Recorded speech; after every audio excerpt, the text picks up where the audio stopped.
బన్నీ గారితో చేశారు, సిద్ధుతో చేశారు, అఖిల్తో చేశారు, రామ్తో చేశారు.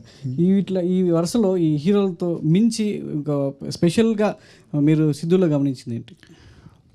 స్పాంటేనిటీ.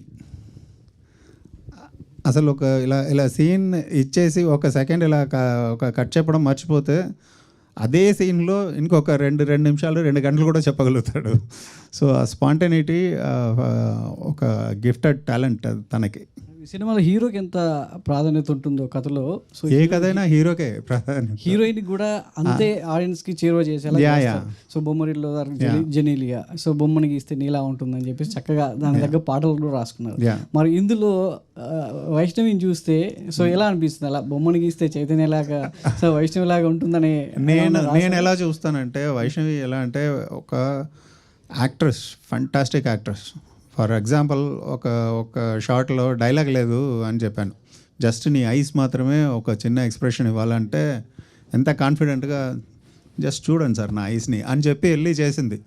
అమ్మ ఎంత బాగా చేసింది అంటే అది ఒక యాక్ట్రెస్కి ఉన్న ఒక కాన్ఫిడెన్స్.